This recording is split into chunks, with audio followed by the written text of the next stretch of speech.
ये राक्षस बहुत ही खूंखार हैं। हालांकि इनकी आंखें कुछ नहीं देख सकती, लेकिन इनकी सुनने की शक्ति बेहद तेज है।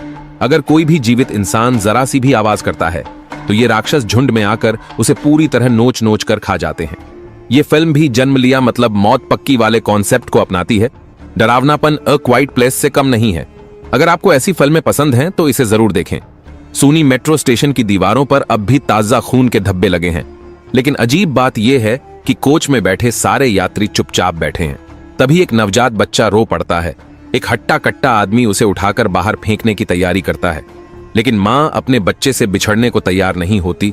वो अकेले ही उसे गोद में उठाकर कोच से बाहर चली जाती है। बच्चे की आवाज जैसे ही सुरंग में गूंजती है, अचानक मां का चेहरा खून से भर जाता है। वो तुरंत पलटती है और भागने लगती है। अगले ही पल एक दर्दनाक चीख पूरे मेट्रो स्टेशन में गूंज जाती है। हर टीवी चैनल पर ब्रेकिंग न्यूज चलने लगती है। देश भर में अनजान जीवों का हमला जारी है। कुछ बचे हुए लोगों ने सर्वाइवल की टिप्स भी दी। सबसे पहली सलाह, कभी पैदा मत हो। कहा जा रहा है कि एक रिसर्च टीम ने सैकड़ों साल पुराने एक गुफा को विस्फोट से खोल दिया था और गलती से इन अजीबोगरीब उड़ने वाले राक्षसों को बाहर निकाल दिया। गंजा जैसन अब कोई रिस्क नहीं लेना चाहता। वो अपने परिवार को मोबाइल की घंटी बंद करने की हिदायत देता है, लेकिन जैसन को जल्द ही लगने लगता है कि घर में छिपकर बैठना अब सुरक्षित नहीं है। वो पूरे परिवार को लेकर शहर से दूर जंगल के इलाके में जाने का फैसला करता है। उसे लगता है कि वहां राक्षसों की संख्या कम होगी, और सच में पूरा शहर लगभग खत्म हो चुका था। लेकिन जैसन ये सोच भी नहीं सकता था कि उसी जैसी सोच वाले हजारों लोग पहले ही निकल पड़े थे। शहर से बाहर जाने वाला रास्ता पूरी तरह जाम हो चुका था। तभी जैसन का भाई जिमो एक सुझाव देता है कि वो सब पहाड़ी रास्ते से चलें। रास्ता मुश्किल था, लेकिन कम से कम कोई और उस रास्ते पर नहीं था। जैसे ही वो आदमी खुद पर खुश हो ही रहा था, अचानक झाड़ियों से कुछ जानवरों का झुंड निकल आया। जिमो की गाड़ी पलटती हुई खाई में जा गिरी। जैसन और उसकी पत्नी तुरंत नीचे भागे। जिमो जिंदा था, लेकिन उसका शरीर कार में फंसा हुआ था। वो हिल नहीं पा रहा था। पत्नी ने मदद के लिए कॉल करने की कोशिश की, लेकिन अब कौन उनकी सुनता। जिमो नहीं चाहता था कि वो अपने भाई के परिवार पर बोझ बने, इसलिए उसने बंदूक निकाल ली और उन्हें जाने के लिए मजबूर करने लगा, क्योंकि उड़ने वाले वो राक्षस कभी भी आ सकते थे। जैसन ने ऊपर से तो हामी भर दी, पर उसके मन में कुछ और ही चल रहा था। वो वापस जाकर काटने का औजार लाने की योजना बना रहा था। पीछे सीट पर बैठी बेटी श्याओ आई को कुछ गड़बड़ महसूस हुई। उसने जल्दी से सबको इशारा किया कि आवाज मत करो। तभी अचानक एक उड़ने वाला राक्षस झपटता हुआ आ गया। गाड़ी में बैठा काला कुत्ता भौंकने लगा, जिससे और ज्यादा राक्षस वहां खींचे चले आए। सबके चेहरे पर मायूसी छा गई। तभी नीचे घाटी की तरफ से गोलियों की आवाज आई। असल में जिमो को एहसास हो गया था कि खतरा वहां पहुंच चुका है, तो उसने खुद को कुर्बान कर सारे राक्षसों का ध्यान अपनी तरफ खींच लिया। जैसन ने अपने वफादार लेकिन बेवकूफ कुत्ते को देखा। वो अब भी भौंक रहा था।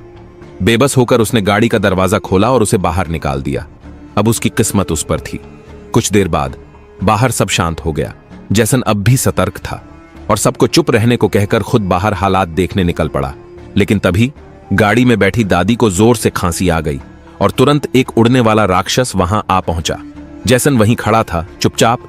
राक्षस उसके ठीक सामने था, लेकिन उसने हमला नहीं किया। जैसन ने एक बात नोट की और चुपचाप जमीन से एक रॉड उठाकर दूर फेंक दी। राक्षस वहीं झपट पड़ा, पर जब उसे कुछ खाने को नहीं मिला तो पंख फड़फड़ाता हुआ उड़ गया। जैसन ने राहत की सांस ली। अब उसे यकीन हो गया था राक्षस अंधे हैं, लेकिन उनकी सुनने की शक्ति बेहद तीव्र है।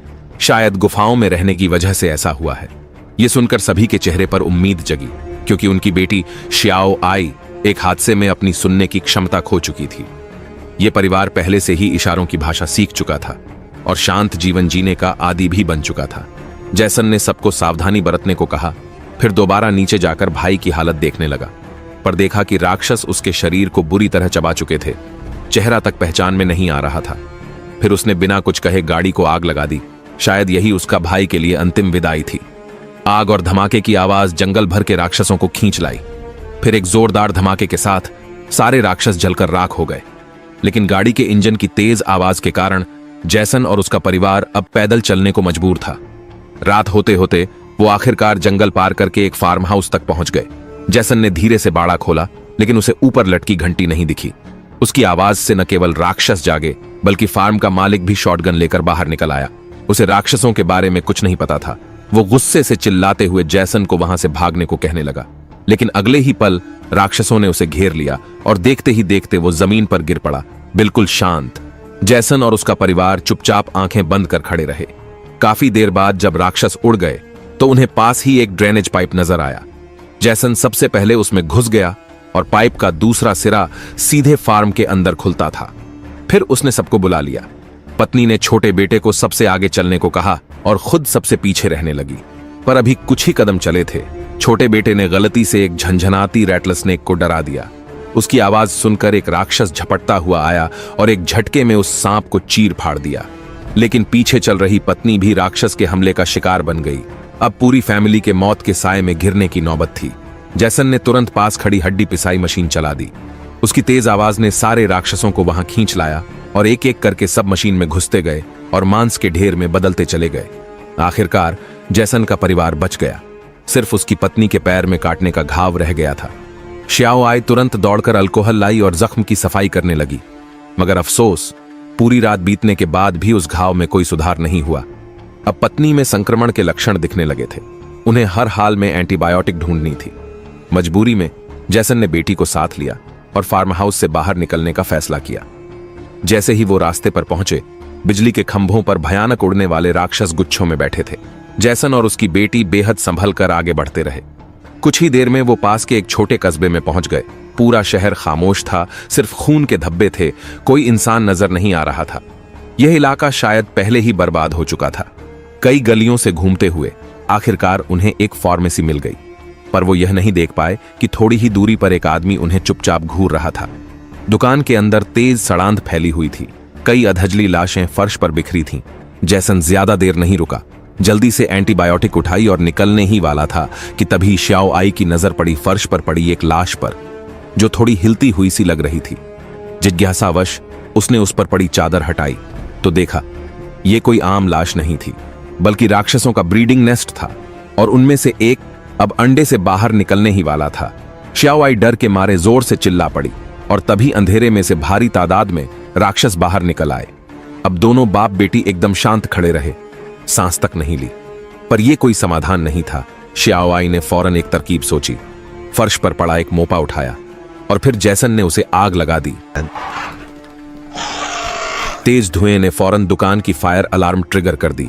तेज आवाजें सुनकर सारे राक्षस घबरा गए और पागलों की तरह इधर उधर भागने लगे। उसी अफरातफरी में जैसन और उसकी बेटी फार्मेसी से बाहर निकल भागे।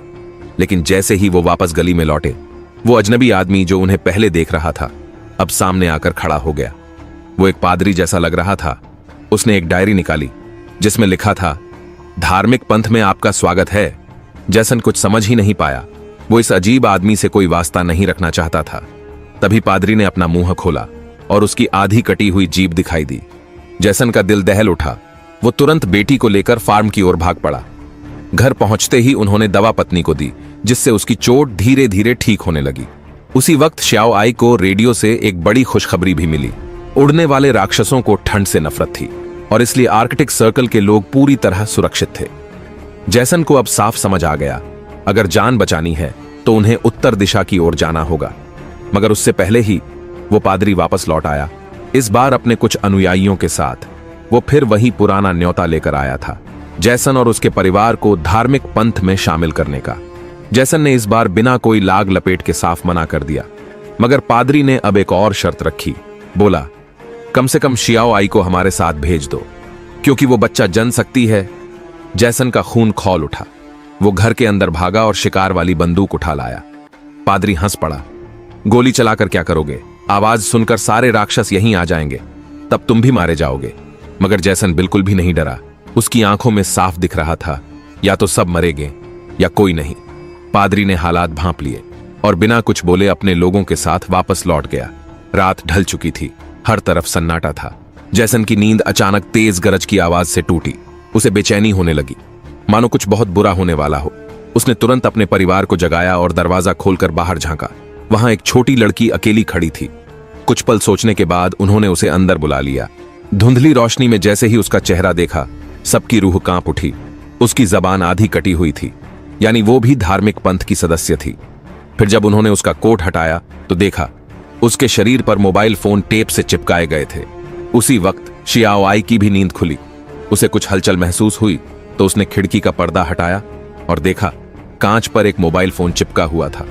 और तभी अगला अलार्म बज उठा। तेज आवाज सुनते ही सैकड़ों राक्षस बेकाबू होकर उस ओर दौड़ने लगे। जैसन ने बिना समय गंवाए लड़की के शरीर से सारे फोन फाड़कर उन्हें पानी में फेंक दिया। जैसे ही फोन डूबा, अलार्म बंद हो गया। पर इससे पहले कि सब चैन की सांस लेते, एक और मोबाइल फोन खिड़की तोड़ते हुए अंदर गिरा। अब जैसन समझ गया यह सब धार्मिक पंथ की चाल है। उसने फौरन सबको बेसमेंट में भागने को कहा, मगर भाग दौड़ और हड़कंप के बीच शियाओ आई को कुछ धार्मिक अनुयायी उठा ले गए। उसकी मां ने हथौड़ा उठाकर रोकने की कोशिश की, लेकिन उसे एक जोरदार लात लगी और वो जमीन पर गिर पड़ी। जैसे ही शियाओ आई को जबरन घर से बाहर घसीटा जाने लगा, नानी ने पूरी ताकत से उसे पकड़कर खींचा। उसके इस साहसी कदम से शियाओ आई गिरोह से छूट गई।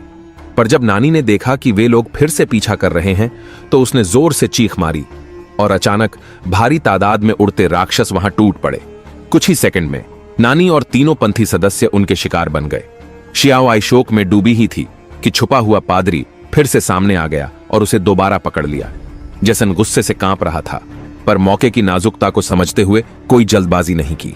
तभी एक बिजली चमकी और तेज बारिश की आवाज राक्षसों को भ्रमित कर देती है। जेसन की पत्नी ने तुरंत दौड़कर बेटी को छुड़ाया और जेसन ने पीछे से हमला करके पादरी को जमीन पर गिरा दिया। पूरा परिवार एकजुट हुआ और उन्होंने जबरदस्त लड़ाई में पंथियों को पछाड़ दिया। जेसन ने आखिरकार हिम्मत करके बंदूक की बट से पादरी का सिर कुचल डाला। फिर उसकी नजर एक मां बेटे पर पड़ी, लेकिन उसने उन्हें मारने के बजाय जाने दिया और खुद घर में लौट आया।